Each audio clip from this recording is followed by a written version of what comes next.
Olunaku leero nkuletedde Pastor Dennis wamu ne Miriam Warugaba bano nga bafumbo balina obujulizi bwabwe olunaku lwaleero. Yes, buli separate bwe mwalina obujulizi bwe lwakuba nze njagadde nkoone nnyo ku bujulizi bwa Miriam. Yes, Pastor Miriam Warugaba ensi yamubeerera nzibu era nga alina n'ekigambo kyayogera n'agamba nti nze nali mubi naye Katonda yanonjera. I mean ngategeeza she was very ugly but because of God she's here. Alina n'ekirooto kye yanyumyako n'agamba nti waliwo omwami omu eyamulootako mu birooto nga Katonda mmuwadde naye olwamulaga oba olwamunyumiza obunyumiriza yakaaba yatabuka n'agamba Katonda bino biki byonkoze lwaki ompadde omuntu afaanana waati. Ebyo byonna nno Pastor Miriam abinyuma because ayagala akulage nti gy'avudde wabi nnyo n'okusinga ggwe maybe woovudde oba wooli. Bano abantu betulabirako mu Kristo balina stories zebanyumya olabira ddala nga singa si Katonda.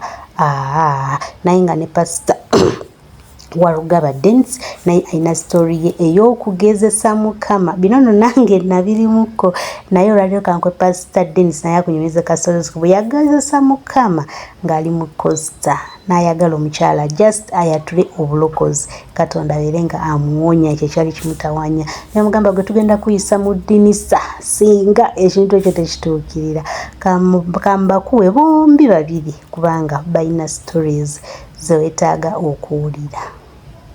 Amen. Nituyingira mu Costa. We boarded a Costa. Nga tugenda ngenda Masaka. I was going to Masaka. Nimpulira nganyu n'omuliro gw'okubuulira enjiri. I perceived in me the power. Ningo ndagenda okukyusa amaaso. But when I looked Costa around, ng'ejjuddemu abasiraamu n'ab'emidaali. Muslims were filling up this Costa and the Catholics. Omwoyo w'okutya n'ankwata n'otandikirawo okubuulira enjiri. The spirit of fear came unto me, saying, how will I begin to preach? Kati nagenda okulaba yali andiranye. Then I saw one was next to me. Ayina muwala we. Had a daughter. Balina obuveera. They had polythene bags. N'ekipasivinga nti basesemera mu taxi. I perceived that they were vomiting within the Costa. Then I asked him, obuveera bwaki? polythene bags are for what? Nze munange nsesemera mu motoka ne mwola wange. I vomit when I'm in the car. Nimugamba osesemera mu motoka? I said, you can vomit when you're in the Nyina car. eddagala.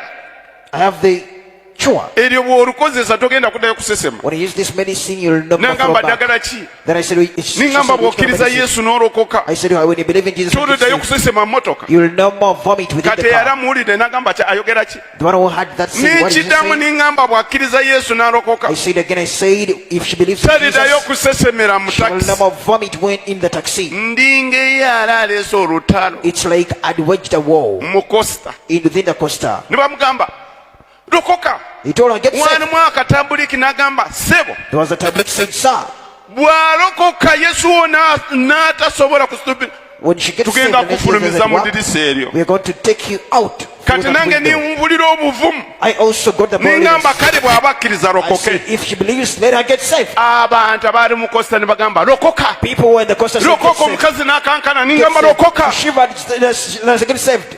Ne waliwo omukazi mu maaso n'agamba yeetaaga ki okulokoka. There was a woman saying, what does she Abali get saved? emabega wa Costa ne bayimirira n'abali wakati ne bayimirira. Those at the back and the middle stood up. Ningamba kwata mu kifuba kyo. I said to her, touch your bosom. Ningamba Yesu I said, Jesus, nkukkiriza I believe in you. obeere omulokozi wange. Be my savior. Okuva n'olwaleero From today, mmaze okukkiriza I believe nti ndokose. that I am saved.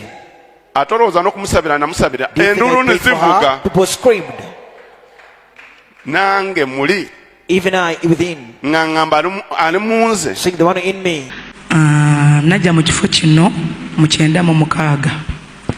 Bwe nzija mu kifo kino mu 96 najja nga nina embeera nnyingi gye mpitamu. Twali bakatuliki ewaffe kati eyali sisita wange yasooka okulokoka. Kati sisita bw'alokoka nga mu famire batuzaala abaana 13. Kati nga mu famire oyo yali ttaano wange nga tufaanagana nnyo nga tweyagala nnyo. Kati bwe yafumbirwa n'antwala mbeera ewuwe. Kati nembeera nga mpumula nga gye ŋŋenda nembeera eyo. Kati sisita oyo omwami we n'atuuka ekiseera n'afa. Najja mu kibuga okola obwa busigaalo. Bw'atuuka mu kibuga okola obwa busigaalo ne bijiragira ne bigaana n'akomawo. Kati mukomawo najja n'atuula bakonze gwe yali yaleka mu makaage nga ndi n'abaana be. Kati mu mbeera eyo n'akomawo, bwe yakomawo nga nange nfunidde omulimu, najja nanona nange nzije nkola owawusigaalo. Kati nga tatandatana kujja, omwami we bwe yafa ne bajja ne batubuulira enjiri, ye n'alokoka. Kati bw'alokoka, jjukira etaano wange gwe nnina. N'aŋŋamba no naawe olina okulokoka. Ne mugamba nze nali nakamala confirmation n'omugigi ne Kalimwezi. Kati mu kumala omugigi ne confirmation ne Kalimwezi twali tulina okumalira mu ngoye nga njeru. Kati nze kuva dda nga ndi munene, ffennewo ffe tuli banene. Kati kuva dda nga ndi munene, kati maama wange n'abonaabona nnyo okunoonya olugoye oluntuuka ne lubula nga talina ssente. Kati bwe lwabula n'asalawo oba yabijjawa bye yatungamu n'atungisa olugoye engalo. Kati engeri gye yabonaabonamu, kati nga ntegerezaamu ate nze ndokoke nga maama wange ava kubonaabona n'olugoye oluntuuka. Kakati mu kusalako obujulizi saagala kubanga obudde tuli mu kigambo, nenzikiriza sisita we yalokoka ekiro emizimu egyali gimutuulako ne gikaaba. Twaloota ekirooto ffenna kimu, ekiro kimu, ye ng'amaze okulokoka, nze ŋŋaanya okulokoka olwakuba nti maama wange yabonaabona nange anfunira olugoye olumala emisomo egyo. Kakati ekiro ekyo ye amaze okwatula netuloota ekirooto fembi ng'emizimu egyali gimutuulako nga gikaaba nga gigamba wowe ono atweganye, kakati tugendewa. Kati ogumu ne gugamba tugende mwene ennyumba eri wano enjereere. Nga gigamba nze. Kakati nange neŋŋamba nange nzikiriza okulokoka temujja kutuula mu nze. Kati mu kirooto nze nendokoka era emizimu ne gigenda nga gikaaba. Kati bwe nazuukuka ku makya ne mugamba nkubuulire. Gikaaba tugoyingewa. Bwe nalokoka mu kirooto nga kyegamba gyanoonya gye gigoyinga nayo nga tegirabayo. Kuba gyali jagala kutuula mu nze. Kati nendokoka mu kirooto, kati ne gigenda nga gikaaba. Kati obulamu bwaffe bwatandikirawo okubonaabona. Bwe twatandikirawo okubonaabona, ennyumba nejja ne tujja mu kibuga ffenna tukole obwawusigaalo, ne tutandika okubeera no mu kibuga tukola, tebatusasula, embeera nga mbi, nga bintu byonna bibi. Kati yali sisita waffe eyali Omukatuliki era nakati akyaliwo mulamu.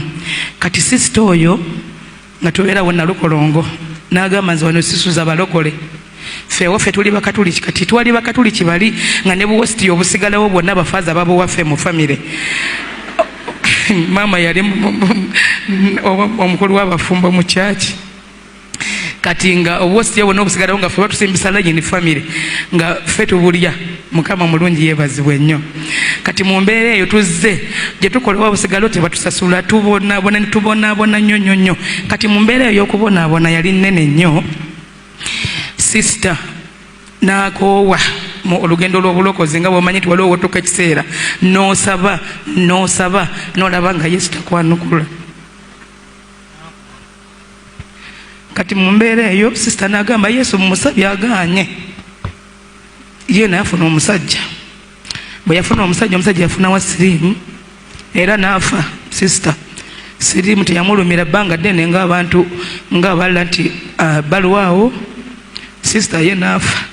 Kati nze nesigala ne Yesu mu mbeera embi, tetulina kyakulya, tetulina kyakunywa. We twabeeranga wabeerangawo abeetunda.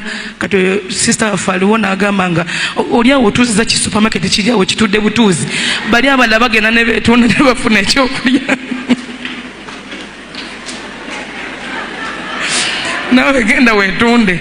Kakati nga ngamba Yesu wange ajja kunnyamba, nga buli kaseera ngamba Yesu wange ajja kunnyamba.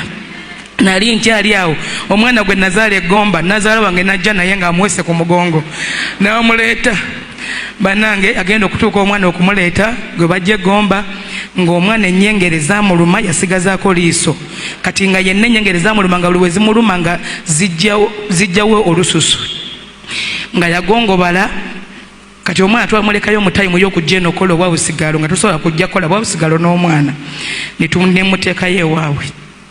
Kati nazaala nga omwana waafuka ennyengere zonna ezo zibeera abaana be babeera bafuse ne zimuluma nga zijjawo akanyama. Kati nazaala omutuufu we yajja nasanga omwana wa mutabani we ng'agenda kufa naye etikka omwana abuuza maama w'omwana ono abeerawa ne bamulagirira Nalukolongo kati yajja anoonya maama w'omwana nantuukako twali tuva kusaba ku Sande nali ndi awo omukyala asibye omwana ku mugongo aleese omwana waawoona ajja abuuza maama Mire ali luddawa bajja babuuza maama Mire banaye ne batutuukako mu nnyumba we twali tuli mu kaluumu kamu katini nnyo awo ku St Benedict awe Nalukolongo abasinga bamanya abe Nalukolongo kati ku St Benedict awe twali beeranga akayumba kali ku kubo yali senga waffe yali akawooyo sister waffe omukulu nga ye mukulu waffe mu maama ne taata ku baana 13 nze ndi omwana wa 8 kakati nagamba nze nabagamba wane wange tewabeera balokole kati sister oli yewe yatendewalirwa nafuna omwami gwe yafunanga basirimu kati ye nafa kati nze nensigalawo mweyembeera kati mweyembeera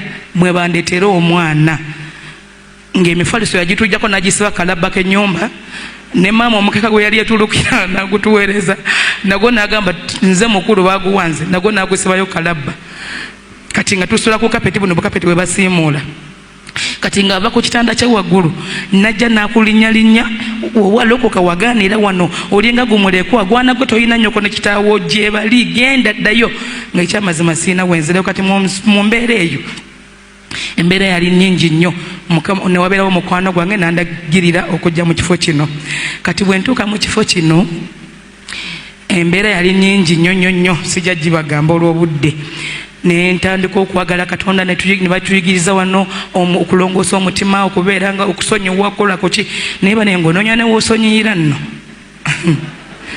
ng'olabira ddala bizibu kati embeera yali nnene nnyo mu mbeera eyo sister atandise ng'avaayo eri waggulu nga akatanda kayali buno obutanda obutandikirwako kati ng'emifaliso gyonna yagituuma ku katanda kuli emirala n'agisiba mu kalabba nanga bw'aŋŋamba genda oli teyagenda agamba oli sister yagenda